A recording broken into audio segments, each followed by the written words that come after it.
Story with Binaca. सुनिए कहानी Binaca की जुबानी। आज मैं आपको सुना रही हूँ तेनालीराम का एक किस्सा, उबासी की सजा।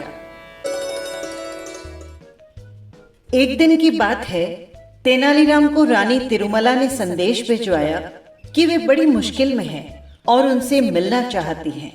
रानी का संदेश पाकर तेनालीराम तुरंत रानी से मिलने जा पहुंचे। तेनालीराम ने कहा, रानी जी, आपने इस सेवक को कैसे याद किया? इस पर रानी ने कहा, तेनालीराम, हम बड़ी मुश्किल में फंस गए हैं। तेनालीराम ने पूछा, आप किस तरह की मुश्किल में फंस गए हैं?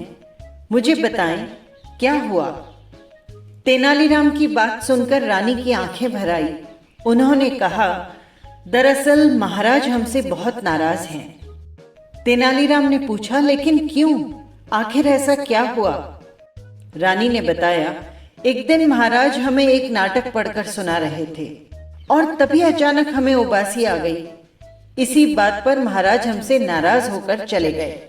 रानी ने तेनालीराम से कहा कि तब से कई दिन बीत गए, लेकिन महाराज मेरे पास नहीं आए। मैंने गलती न होते हुए भी महाराज से माफी मांग ली, लेकिन महाराज का इस पर कोई असर नहीं हुआ। अब तुम ही एक ऐसे हो जो मेरी इस समस्या का समाधान कर सकते हो। तेनालीराम ने कहा, आप बिल्कुल भी चिंता न करें महारानी, आपकी समस्या दूर करने की मैं पूरी कोशिश करूंगा। महारानी को समझा बुझाकर तेनालीराम दरबार जा पहुंचे। महाराज कृष्णदेव राय राज्य में चावल की खेती को लेकर मंत्रियों से चर्चा कर रहे थे।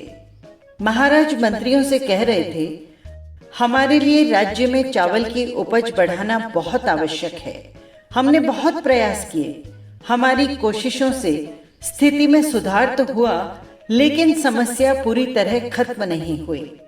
तभी अचानक तेनालीराम ने चावल के बीजों में से एक एक बीज उठाकर कहा, महाराज, इस किस्म का बीज बोया जाए तो इस साल उपज कई गुना बढ़ सकती है।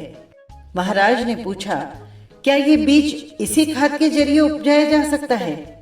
इस पर तेनालीराम ने कहा, हाँ महाराज, इस बीज को बोने के लिए और कुछ भी करने की जरूरत नहीं है। परंतु महाराज ने पूछा, परंतु क्या तेनालीराम?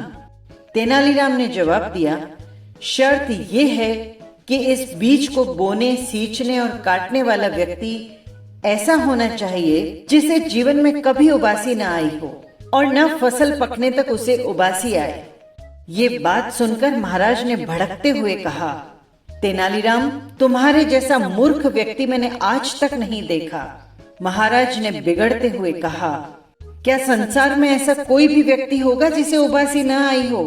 तेनालीराम ने बड़े अदब से कहा, ओह, मुझे माफ करें महाराज, मुझे नहीं पता था कि उबासी सबको आती है। मैं ही नहीं, महारानी जी भी यही समझती थी कि उबासी का आना बहुत बड़ा अपराध है। मैं अभी जाकर ये बात महारानी जी को बताता हूँ। तेनालीराम की बात सुनकर पूरी बात महाराज को समझ में आ गई। वे समझ गए कि तेनालीराम ने उन्हें ये बात सही रास्ता दिखाने के लिए कही थी। उन्होंने कहा, तुम्हें जाने की कोई जरूरत नहीं, मैं खुद जाकर ये बात महारानी को बता दूंगा। और इसके बाद महाराज तुरंत महल में जाकर रानी से मिले और उनके साथ सभी शिकायतों को दूर कर दिया। तो ये किस्सा था तेनालीराम का। हम फिर मिलेंगे किसी नए किस्से या कहानी के साथ। नमस्कार।